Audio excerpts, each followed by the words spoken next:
जय हिंद। कल से आपका एग्ज़ाम शुरू होने वाला है, तो सबसे पहले तो आपको आपके एग्ज़ाम के लिए ऑल द बेस्ट। आपको अपने एग्ज़ाम में बिल्कुल धैर्य के साथ सभी प्रश्नों को अटेम्प्ट करने का प्रयास करना है। मेरी शुभकामनाएं आपके साथ हैं और आपका मेहनत भी आपके साथ है। तो देखिए, इस बार आपको बिल्कुल धैर्य के साथ एग्ज़ाम देना है और एग्ज़ाम में सफल होना है और साथ ही साथ इस बार आपको जॉब लेना है। तो देखिए, इसी बीच मैं एक प्रीवियस ईयर के पेपर को लेकर आया हूँ, क्योंकि प्रीवियस ईयर के पेपर आपके एग्ज़ाम के लेवल को और एग्ज़ाम के पैटर्न को बता देते हैं। तो बस आप कल से एग्ज़ाम दीजिए और बिल्कुल मन और चित्त को शांत रखिएगा, आप ज़रूर सफल होइएगा। तो देखिए, आज हम लोग एक प्रीवियस पेपर करेंगे जो कि 22/2/2023 को पूछा गया था। हिंदी के 25 प्रश्न रहेंगे, इससे काफ़ी सहूलियत आपको होगी। तो देखिए, आप वीडियो में बने रहिए और चलिए आज के अपने प्रीवियस क्लास के पेपर को शुरू करते हैं। देखिए, आपके सामने प्रश्नों का सिलसिला शुरू होगा। सबसे पहले मैं आपको बता दूं कि 22 फरवरी 2023 को यह एग्ज़ाम हुआ था। वहीं से हम लोग सामान्य हिंदी के 25 प्रश्नों को देखेंगे। इस प्रश्नों को आप देखते हैं तो आपको आपके एग्ज़ाम में बहुत सारे डाउट क्लियर हो जाएंगे। चलिए, सबसे पहला प्रश्न आपके सामने है और मुहावरों से लिया गया प्रश्न है। चलिए प्रश्न को पढ़ते हैं और इसके उत्तर को समझाने का प्रयास करते हैं। कह रहा है कि कूड़े पर मिट्टी डालना मुहावरे का क्या अर्थ होता है? इज्जत खराब होना, किसी के दोस्त को छिपाना, घर मिट्टी होना या छल निकर होना। तो देखिए, इसका सही आंसर ऑप्शन 2 हो जाएगा, किसी के दोस्त को छिपाना। चलिए बढ़ते हैं प्रश्न संख्या 2 के साथ। देखिए, पर्यायवाची शब्द से प्रश्न आएंगे और 2 नंबर प्रश्न पर्यायवाची शब्द से है कि हमें जुगुप्सा का पर्यायवाची शब्द बताना है। आप ऑप्शन देख लीजिए। पहला है घृणा, दूसरा है मीठा, तीसरा है तीखा, चौथा है पसंदीदा। तो देखिए, जुगुप्सा का जो पर्यायवाची शब्द होता है वह घृणा होता है, किसी से द्वेष करना, ठीक है, जलना। चलिए आगे बढ़ते हैं, प्रश्न संख्या 3 की बात करते हैं। और देखिए, यह प्रश्न भी पर्यायवाची शब्द से है और देख लीजिए क्या कह रहा है कि नीचे दिए गए शब्द का पर्यायवाची शब्द हमें ज्ञात करना है। ओज, ऑप्शन है अटल, वंश, उम्दा या शक्ति। तो देखिए, जो ओज होता है उसका पर्यायवाची शब्द क्या होता है? शक्ति होता है। सही आंसर ऑप्शन 4 हो जाएगा।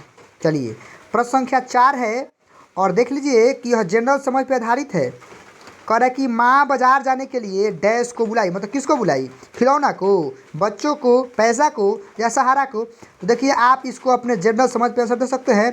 सही आंसर ऑप्शन 2 होगा, बच्चों को बुलाई।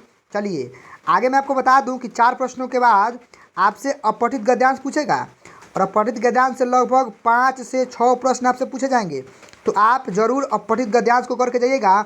वहाँ से कुछ व्याकरण वगैरह भी देंगे। मान लीजिए कि इसी में से कोई एक शब्द दे देगा, ठीक है, और बोलेगा इसका विलोम बताइए, चाहे इसमें क्या उपसर्ग है, क्या प्रत्यय है, ठीक है ना, या फिर क्या इसका प्राची शब्द है वगैरह वगैरह आपसे पूछ सकता है। और साथ ही साथ बहुत आसान होता है गद्यांश, उसी के अंदर छिपे होते हैं प्रश्न के उत्तर। तो उम्मीद आप इसको कर लीजिएगा।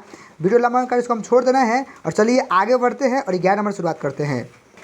चलिए, मैं कई वीडियो के माध्यम से आपको कारक की जानकारी दे चुका हूँ। हमसे कह रहा है कि किस विकल्प में संप्रदान कारक का सही प्रयोग हुआ है। सबसे पहले मैं बता दूं कि संप्रदान से ही स्पष्ट है, प्रदान, किसी को कुछ ना कुछ दिया जा रहा है। और मैंने बताया था कि संप्रदान कारक में क्या होता है, को और के लिए इसकी विभक्ति चिन्ह होती है। तो देखिए, तो को और के लिए किस वाक्य में है जी, जिससे किसी को कुछ देने का भाव बोध हो रहा है। आप देख सकते हैं ना, सबसे करेक्ट आंसर ऑप्शन 4 होगा, बच्चों के लिए मिठाई लाओ। यहाँ पे के लिए है ना, इसलिए संप्रदान कारक का सही उदाहरण ऑप्शन 4 होगा। चलिए, पर्यायवाची शब्द की दृष्टि से कौन सुमेलित नहीं है, यह हमें पहचानना है। चलिए, तो देखिए, तालाब का पुष्कर बिल्कुल होता है, कष्ट का व्यथा भी होता है, पत्नी का कलत्र भी होता है, लेकिन नदी का तरिणी नहीं होता है। नदी का अगर होना तो तरंगनी होता, लेकिन सही आंसर क्या हो जाएगा? ऑप्शन 4 हो जाएगा। चलिए आगे है 13 नंबर और इसको देख लीजिए। अनेक शब्दों के एक शब्द से बिल्कुल आपके एग्जाम में प्रश्न आएंगे, आप तैयार कर लीजिएगा, हमने भी कराया है। देखिए, कह रहा है कि दिए गए वाक्यांश के लिए एक शब्द दीजिए जो सप्ताह में एक बार होता हो, उसके लिए हमें सही शब्द खोजना है। तो आपको पता है कि अगर सप्ताह की बात है तो साप्ताहिक हो जाएगा, सही आंसर ऑप्शन 2 हो जाएगा। अगर वर्ष की बात हो तो वार्षिक होता है, माह का होता है मासिक होता है, पक्ष का पाक्षिक होता है। चलिए आगे देख लीजिए, पेट की अग्नि के लिए हमें एक शब्द बताना है। मैं आपको बता दूं कि यहाँ 3 शब्द आए हैं, बरवानल, दवानल और जठरानल। तो देखिए, अगर पेट की अग्नि की बात है तो आपको करना है जठरानल। मैं लिख देता हूँ सामने सामने, अगर पेट की अग्नि होगी तो जठरानल होगा। अगर वही जंगल में जो आग लगती है ना, उसको बोलेंगे हम लोग दवानल, ठीक है। अगर जंगल में लगी आग पूछ दे आप सब क्या कीजिएगा? दवानल कीजिएगा। चलिए, वैसे पूछ दे अगर जो समुद्र में जो आग लगती है उसके लिए आपको क्या करना होगा, परवानल करना होगा। आप देख सकते हैं एक प्रश्न से 3 बात आपको क्लियर हो जाएगी। चलिए आगे बढ़ते हैं। हमें पंडित का सही विलोम शब्द खोजना है। जाति, ज्ञानी, मूर्ख, मुख। तो बड़ा आसान है, पढ़ा लिखा को पंडित बोलते हैं ना जी, तो सही आंसर क्या हो जाएगा, मूर्ख हो जाएगा, विलोम मूर्ख होगा। चलिए पहाड़ का हमें पर्यायवाची शब्द खोजना है। तो इसमें आपको कन्फ्यूज ना होना है। बहुत लोग गिरी से में कन्फ्यूज हो जाते हैं। देखिए अगर केवल गिरी होता ना गिरी, तो हम इसको पहाड़ का प्राची मान लेते, लेकिन वर्तमान में पहाड़ का प्राची क्या होगा, अचल होगा। चलिए सही बर्तनी वाला हमें शब्द का चयन करना है। एक्चुअल में हमें आशीर्वाद लिखना है। तो देखिए आशीर्वाद में भी लोग कन्फ्यूज होते हैं। आशीर्वाद इस रूप में लिखा जाता है। सही आंसर ऑप्शन 4 हो जाएगा। चलिए आगे है, उद्देश्य का हमें समानार्थी शब्द खोजना है। तो देखिए आपको पता है उद्देश्य क्या होता है, लक्ष्य होता है।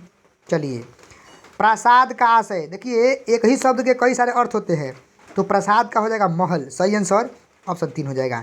चलिए 15 दिनों में एक बार छपने वाली पत्रिका को क्या कहा जाता है जी, तो बस वही बात है, इसको बोल देंगे पाक्षिक पत्रिका। सही आंसर ऑप्शन 3 हो जाएगा। चलिए कदम लड़खड़ाना मुहावरे का हमें अर्थ बताना है। तो आपको पता है कि कदम लड़खड़ाने का मतलब क्या होता है, टिक न पाना। चलिए आगे है, करे कि जी जान पर खेलना का क्या आशय होगा। यह भी मुहावरा से प्रश्न है। सब कुछ बलिदान करना, कुपित हो जाना, पीछे पड़ जाना, इनमें से कोई नहीं।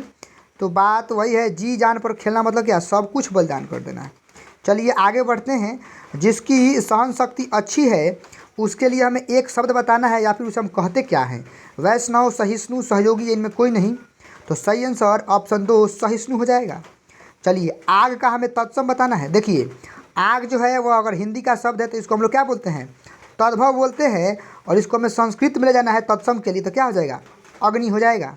चलिए मैंने तत्सम, तद्भव, देश विदेश, रूढ़, यौगिक, योग रूढ़ हर एक चीज़ को बता दिया है। चलिए अंतिम प्रश्न आज का है, दो नाव पर पैर रखना मुहावरे का हमें अर्थ बताना है। दो जगह रहना, दो विरोधी बातें करना, डूब जाना या दुविधा में रहना। तो मेरे हिसाब से सही आंसर ऑप्शन ए होना चाहिए। बाकी आप इसका सही उत्तर कमेंट कर सकते हैं। देखिए इस वीडियो में हम लोग प्रीवियस ईयर के प्रश्नों को कर पाए हैं, जो कि आपके एग्ज़ाम में काफ़ी हेल्पफुल साबित होंगे। देखिए कल आप एग्ज़ाम दीजिए और उसका रिव्यू देने के लिए आप चैनल के पास आकर कमेंट कर सकते हैं कि किस किस प्रकार के, या फिर आप अगर RD एक्सप्रेस के टेलीग्राम से जुड़े हैं तो वहाँ पे आके प्रश्नों को कमेंट कर सकते हैं, या फिर प्रश्न को मेरे पर्सनल टेलीग्राम ID पे भेज सकते हैं और उसको हम लोग एनालिसिस करेंगे वीडियो के माध्यम से। देखिए इस वीडियो में इतना ही, मिलते हैं अगली वीडियो में अगले टॉपिक के साथ। तब तक के लिए टेक केयर, थैंक यू, जय हिंद, वंदे मातरम।